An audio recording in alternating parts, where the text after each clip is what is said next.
Hi children, I'm back with another Christmas story for you. This one's called The Christmas Bicycle. Tessie had a bicycle for Christmas, and all the other boys and girls thought she was very lucky indeed, because it really was a nice one. At first, she lent it to anyone who wanted to try and ride it. But when Harry had dented the mudguard and Jane had broken a pedal, Tessie's mother said she was not to lend it to any child, except in her own garden. Susan was cross when she heard this. "Oh, how mean of your mother," she said. "She might let you lend it in the road, Tessie." "Mother isn't mean," said Tessie, who would never let anyone say a word against her mother. "It's just that she paid a lot of money for my bike, and she doesn't want it spoilt. She's not mean." "Well, you ask me to tea, and then I can ride your bike in the garden," said Susan. So Tessie told her mother that Susan wanted to come to tea so that she could ride the bicycle. "Susan always wants to push in and get her own way," said Tessie's mother. "No, I can't have her to tea just yet, Tessie. You're having your cousin for the day this week, and Harry's coming to tea on Tuesday. You can't have Susan." Susan was cross. "Well, I said it before and I say it again. Your mother is mean," she said to Tessie. Tessie walked off without a word. She was not going to quarrel with Susan, but she wasn't going to stay with her if she said things like that. Susan soon tried to make Tessie's friends with her again, because she so badly wanted to ride Tessie's bicycle. So she gave her a sweet and told her that she was the nicest girl in the class. When Tessie was sucking the sweet and was nice and friendly once more, Susan asked for a ride. "Let me have a little ride, just a tiny little ride on your bike," she said. "We'll wait till all the other boys and girls have gone, Tessie, then no one will see. I'll ride it down the lane, that's all. Please do let me." "Mother said I wasn't to," said Tessie. "Well," said Susan, thinking of another idea. "Well, Tessie, you just turn your back for a minute, and I'll hop on the bike and ride off without you seeing. Then it won't matter, because, you see, you wouldn't have lent me the bike. I shall have taken it. Please, please do let me have a ride, Tessie. You're so lucky to have a bike." "Well," said Tessie, hardly liking to say no because she saw how much Susan wanted to ride.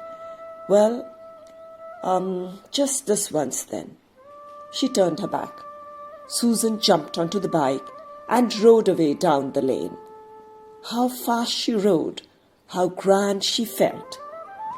Just as she passed a field gate, a cow came out, the first of a herd driven out by the farmer. Susan got a fright, wobbled, and fell off. Crash! She fell on her side and grazed her arm badly and tore her frock. Tessie heard the crash and turned. She ran to Susan and helped her up. "Oh, I knew I shouldn't have let you ride my bike," she said. "I knew I shouldn't. Look at your poor arm, and what will your mother say to your torn frock?" The bicycle was not hurt, which was lucky. Susan picked it up, brushed her frock down, and looked at her bleeding arm. "Bother," she said, "that tiresome cow. It made me fall off." "Well, you shouldn't have been on the bike, should you really?" said Tessie, taking it. "You shouldn't have told me to turn my head away so that you could take it without my seeing you. It's a good thing the bike isn't damaged. Mother would have been cross with you, and with me too, for disobeying her." Susan went home, trying to hide her torn frock and grazed arm. But her mother saw them both at once. "Susan, what have you done to your arm? Did you fall down? And how did you tear your frock?" "I was riding Tessie's bike," said Susan, not liking to tell her mother a story. "A cow came out of a gate and scared me. and I fell off." "Susan, you're not to ride other people's bicycles," said her mother at once, "for two reasons. One is that you may damage someone else's bike, and the other is that you haven't had enough practice in riding, and until you have, you're not to ride in the road. You might have a bad accident." "I shouldn't," said Susan, looking sulky.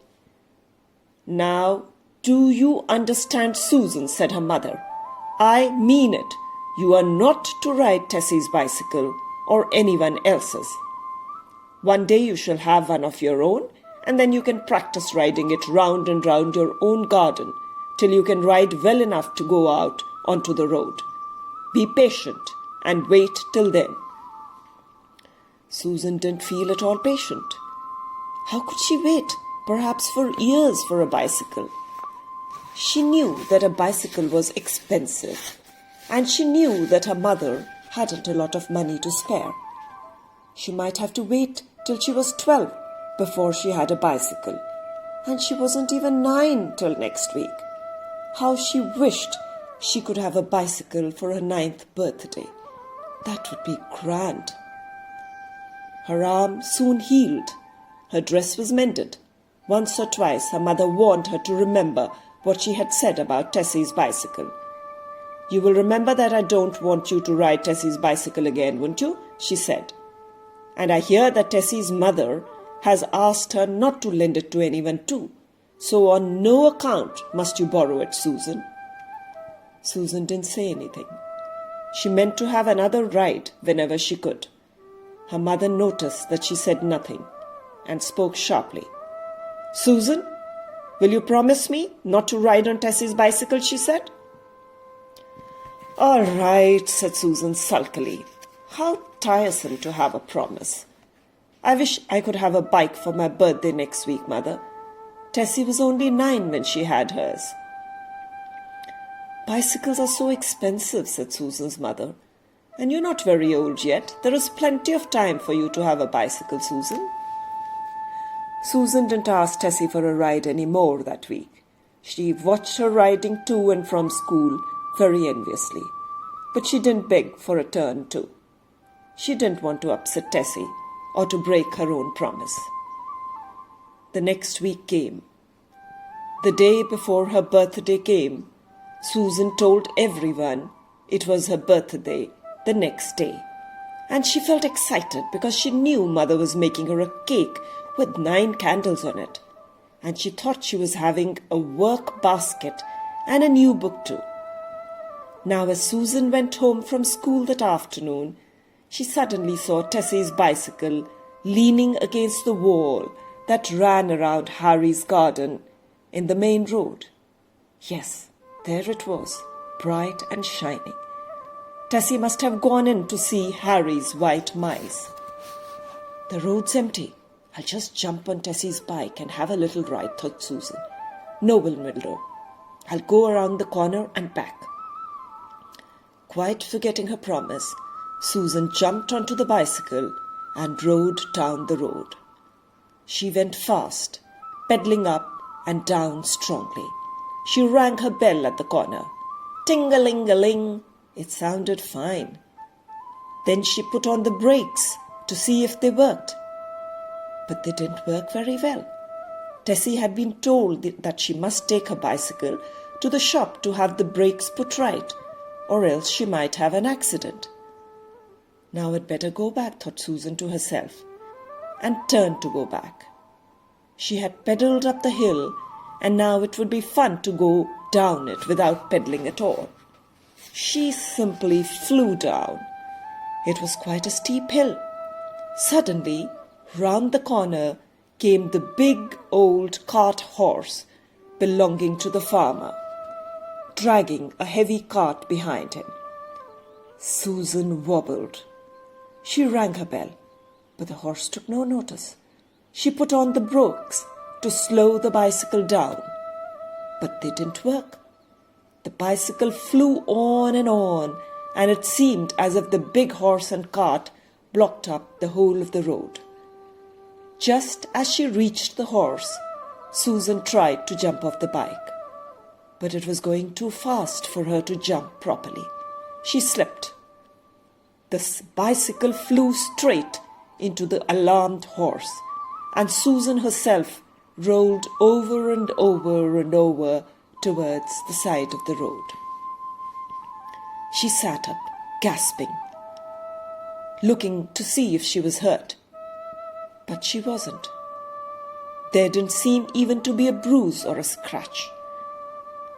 Then she looked around for the bicycle. But oh, what a pity. It was completely spoilt.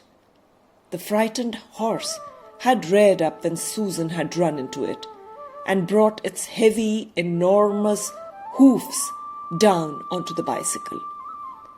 The wheels were buckled and broken. The handle was twisted.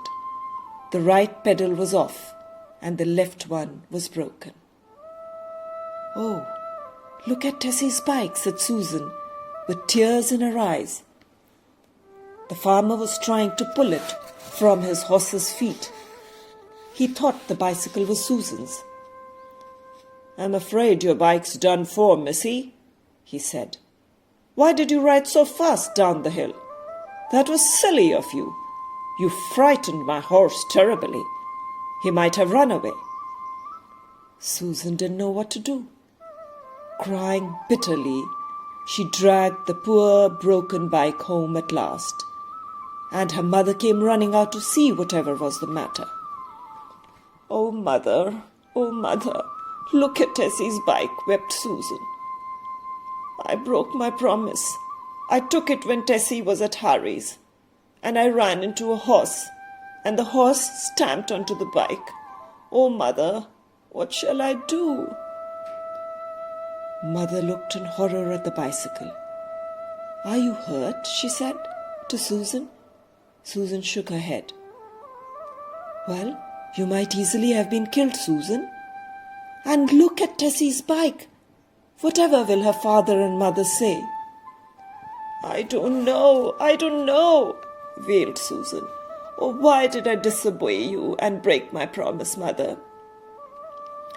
Susan's mother looked very grave indeed. She set the broken bicycle by the fence and took Susan's arm. "Come with me," she said. "I will show you what you must do." She took Susan to a shed which was locked. She unlocked it. Inside was a brand new, very beautiful, shining new bicycle. Susan gave a gasp when she saw it.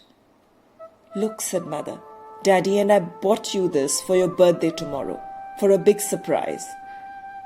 Now, Susan, I'm afraid you must take it to Tessie instead, because you have completely spoilt her bicycle. Maybe we can get Tessie's mended up for you. I don't know. But you will certainly have to give up your new bicycle to Tessie." Oh, what a pity! Oh, what a terrible pity to have to give up such a beautiful bicycle to somebody else, all because of a moment's disobedience and a broken promise. How Susan cried, how she wept and wailed, but she knew Mother was right. It was the only thing to do. So now Tessie has Susan's beautiful bicycle, and Susan is waiting to hear if Tessie's old one can be mended at all. Poor Susan. It was very hard for her, wasn't it? But as Mother said, you never know what may happen if you are disobedient or break a solemn promise. That's the end of the story, children. But there is a moral to the story. Never disobey your parents or break any solemn promise given to anyone. Hope you liked the story.